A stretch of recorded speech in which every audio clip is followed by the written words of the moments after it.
During my time in the Senate, I've always tried to honor the work of whistleblowers.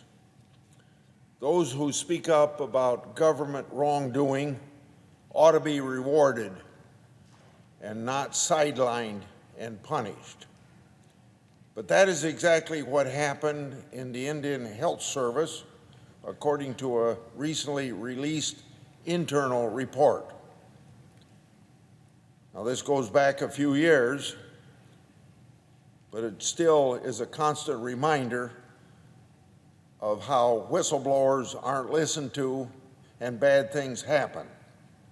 So according to this internal report, August 2006, a Dr. Mark Butterbrodt wrote to his superiors about a fellow doctor. Over the course of years, he repeatedly made extremely serious whistleblower complaints, alleging that his colleague, a Dr. Stanley Weber, was sexually assaulting his young patients. He was not alone, because other staff tried to report Weber to those at the very top. His behavior was described as an open secret. It is even alleged that the standard orientation for new nurses included a warning to never leave Dr. Weber alone with young boys. The response from the Indian Health Service senior staff was silence. So the crimes continued. Over a decade after the first whistleblower report, Dr. Weber continued to sexually assault young boys who came to the Indian Health Service for help.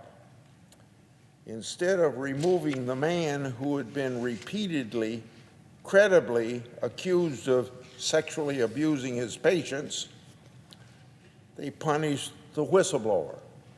Too often in government, we see the people that report wrongdoing being punished. Numerous senior officials broke the law by failing to report allegations to law enforcement, so the crime could continue. Instead, what did they do? They promoted Dr. Weber to manage those who witnessed his crimes. By contrast, the report states that Dr. Butterbrodt was banished. The words banished are in quotation marks, to the, further quote, very remote and rural facility, end of quote, in Belcourt, North Dakota. So the doctor that was the patriotic American reporting crimes eventually resigned, and that was shortly after he was banished to the very remote and rural facility.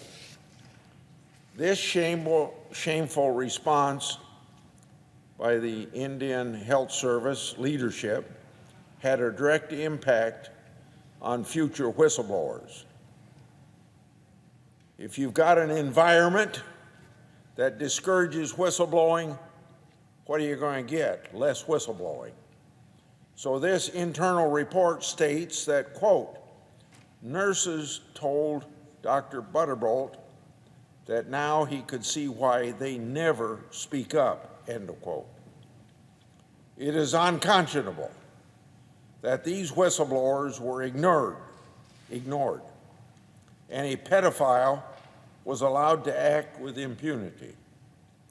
That is why I recently sent a letter to the acting director of Indian Health Services to ensure that future patients and whistleblowers do not face the same treatment.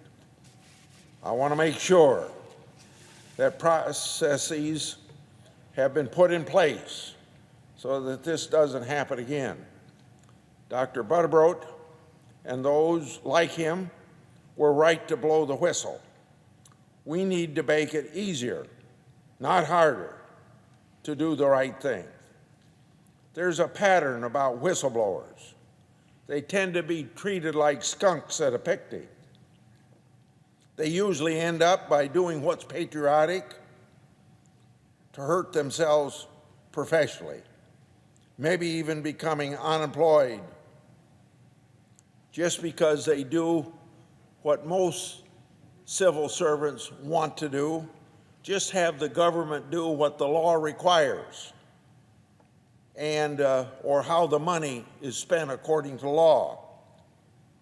So I take the advantage every time a cabinet person, a sub-cabinet person comes to my office for their usual interviews before confirmation. I advise them whether they run an agency that maybe has 3,000 or 4,000 people to an agency that has, I suppose, like the Veterans Administration, I think has 400,000 people. You're head of that department. You don't know what's going on by everybody underneath you, that you should listen to whistleblowers. They all assure me that they will. But somehow the culture in our government doesn't seem to change.